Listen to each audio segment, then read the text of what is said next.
What is going on, MOASS Nation? So I'm just sitting here chilling, minding my own business, and I get interrupted. Interrupted by my staff who tell me that I have to make a video. But why in the hell do I have to make a video? Well, it's because Ken Griffin just made the news. Maybe he made an article. Who in the hell knows? I don't know, but I've got to report it because I report every freaking time that Ken Griffin appears in an article or appears in the news because the apes deserve to hear it. So you're going to freaking hear it and you're going to watch the whole video because I had to make it and take time from my lovely, fun life to make this video. Anyhow, before you can watch the video, make sure you smash that like button so that the YouTube algorithm shares it with as many apes as possible. And for the love of God, if you're not subscribed yet, how many dadgum times do I have to tell you to go ahead and subscribe, because I drop content just like this every single day. Anyhow, enough of all that. Let's talk about how Ken Griffin made the news not once but twice in just one day.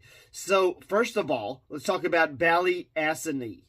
Is that how you pronounce it? I'm not sure. I'll spell it out for you in this video because I don't know how in the hell to pronounce balayacity because I'm just a stupid ape and I can't even read above first grade reading level. But all you need to know is there's a hedge fund called balayacity. They are rivals to Ken Griffin Citadel and they often poach.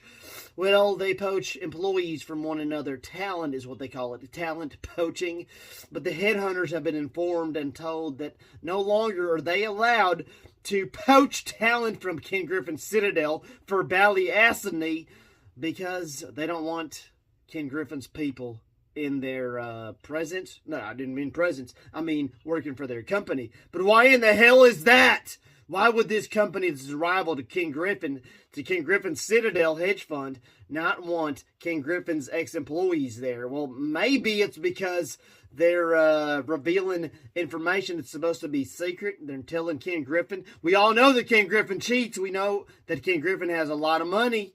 And we all know where that money came from. This is ape money that Ken Griffin has, that Ken Griffin is using to keep cheating. And the only way we're going to teach him a lesson is to keep holding AMC shares. I thought you already knew that, so I'm not going to have to tell you about it, and we can save a little bit of time here.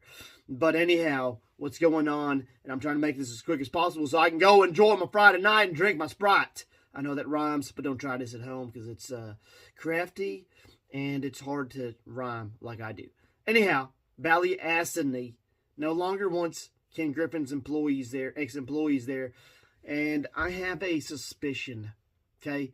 What I'm suspecting is that because the bastard Ken Griffin is paying his ex-employees to go over there and share trade secrets, these balayacity people no longer want his employees there. Now, they did say, they didn't give us much to work with, but they did say that, you know, it's because of breach of contract. Well, what in the hell does that mean? Because they're not commenting to people that are trying to interview them. So that only leaves us to interpret the data. What data, you may ask? There's really no data. It's just, you know, a clear picture just painted for us by their lack of telling us what the hell is going on. And I believe I know what it is because I believe I know the type of man that Ken Griffin is. And I believe that I know the type of company that Citadel is. That tells me only one thing.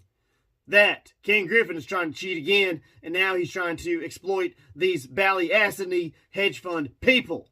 Look it up for yourself. You'll see that what I'm telling you is correct. Now, to move on and talk about the news piece number 2, and that has to do with what Ken Griffin is doing with your freaking money. Not just with your money, but what he's doing with my money. And when he does shit with my money, it really pisses me the hell off.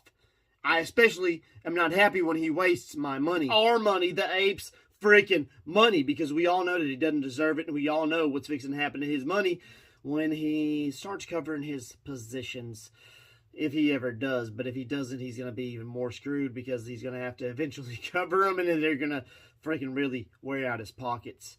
But anyhow, here's this article. I'm going to read it to you. It just came out like 5 minutes ago, okay? This is what he's doing with your dadgum money. You better be pissed off.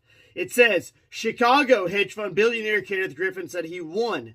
He says he won a $43.2 million first edition copy of the U.S. Constitution at a Sotheby's auction on Thursday. He didn't win.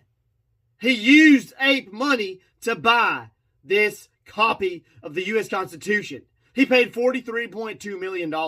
That's money that belongs to the dadgum apes. I'm freaking infuriated that he's spending our money. And now he intends to lend it to a free Arkansas art museum. He's lending it to a museum in my state. What a slap in the freaking face that this bastard spends my money on a copy of the U.S. Constitution that he does not abide by, that he could care less about. And then he puts it in a museum in my state. That little bastard. When he comes in and delivers it, I'm going to slap him in his face. Don't report that to police before it happens. The 53-year-old founder and chief executive of Citadel caused a stir Thursday when he outbid a large group of cryptocurrency investors who had crowdfunded more than $40 million earlier in the week in a frenzied attempt to win the document, the last surviving first edition in private hands. Well, now it's in Ken Griffin's hands, and now it's going to be at an Arkansas museum in my state, so I'll be able to go to this Arkansas museum and touch this artifact that Ken Griffin touched. Oh my gosh, I'm so happy. Hell the heck no! This man is spending my money and your hard-earned money on stuff that doesn't belong to him because it's stolen. And it's stolen because he freaking spends money that's stolen from the freaking apes on it. Does that make sense? Does this infuriate you at all? If it does, let me know in the comments below. What in the hell do we need to do to get some freaking justice around here?